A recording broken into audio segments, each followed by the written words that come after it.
It's Thursday, August 14th. Today on Game Rant, Take-Two CEO comments on Rockstar's other work, Battlefield 6's second weekend beta stumbles, and we've got a brand new game from Saber Interactive. All this and more. You'd be forgiven for assuming Rockstar works on one game at a time. From Red Dead Redemption 2 to Grand Theft Auto 6, the developer takes their sweet time in crafting open-world games. But in the world of finance, information is crucial, and forecasts must be adhered to. And because of this, reporters on the business side can often uncover details that wouldn't be discussed through traditional entertainment media. For example, recently Take-Two CEO Strauss Zelnick spoke with CNBC's Money Matters, a program partially focused on interview reducing discussion points to hard data such as addressable markets. For example, when the interviewers pressed Mr. Zelnick on how much of their stock was solely determined by Grand Theft Auto 6, he explained many of their departments were doing well, including their newest mobile efforts from Turkey and upcoming games Borderlands 4, NBA 2K, and more. But when the interviewers circled back, Mr. Zelnick revealed more about the current structuring of Rockstar games. And how much of the Rockstar team is working on this?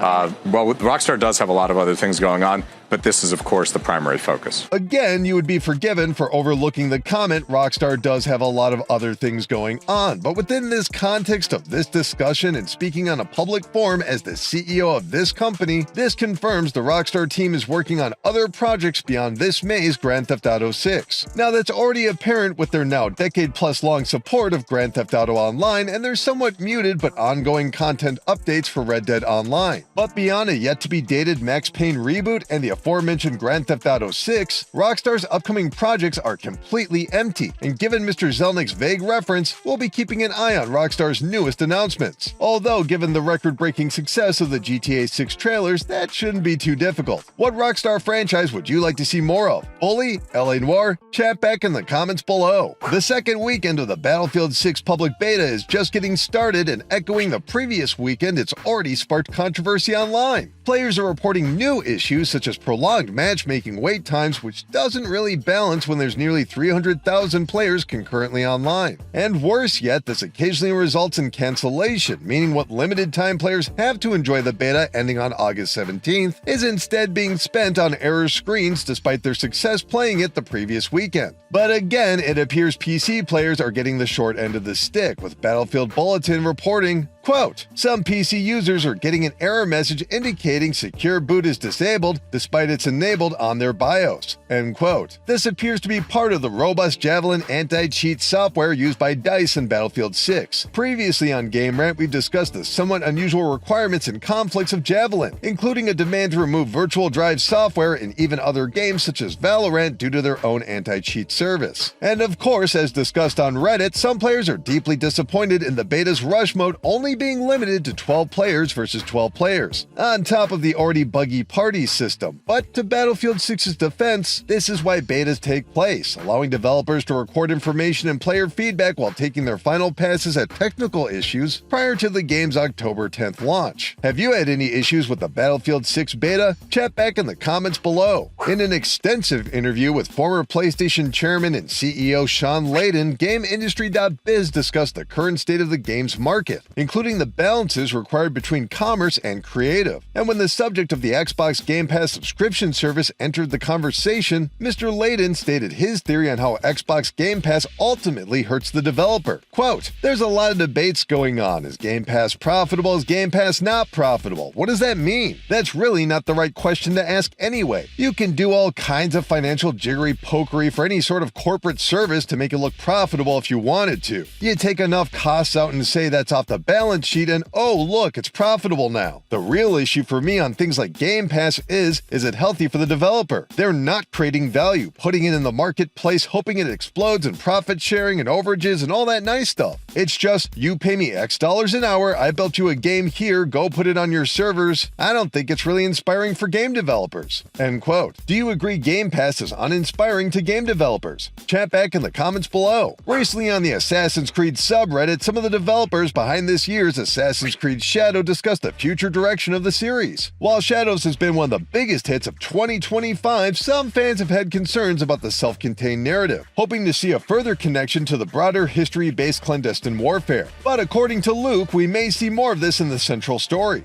Quote, "The Assassins vs. Templar conflict has always been a core pillar of Assassin's Creed. With Shadows, we wanted to properly set our protagonist in the setting before expanding on the Assassins vs. Templars. Now that it's done on the main game, we scratched the surface with the Critical Role story drop, and you can expect more deep dive in this conflict in the near future. With AC Shadows, we are putting in place the first stone of new means to deliver the modern-day storyline with the Animus Hub. That is not the end of it, and we are listening to your feedback." End quote. Many much news, no time to talk, that's a quick news blast. Saber Interactive has announced their newest work simulation, Docked. As the name implies, players will take on the role of a dock worker managing cargo to send and receive seaside. Take this next story purely as a rumor, but as seen by @GivenSoul on X, formerly known as Twitter, Dust Golem is reporting a Resident Evil 0 and Resident Evil Code Veronica remake is on the way for 2027 and 2028. Game developer @TylerTVGS has revealed on X Schedule 1's newest update will allow players to add their own graffiti. As seen on this 6-second video, it allows freehand drawing, so get creative. Xbox has launched a new buy one get one promotion, including games such as Ace Combat 7, Skies Unknown, Top Gun Maverick Edition, and Park Beyond Complete Edition. This promotion ends August 19th, so check GameRant.com for a full list. Anyway, that's gonna do it for this video, but we'll be back tomorrow. In the meantime, why not check out my latest review roundup all about Madden NFL 26 and this year's changes. Like the title says, it's all about the gameplay.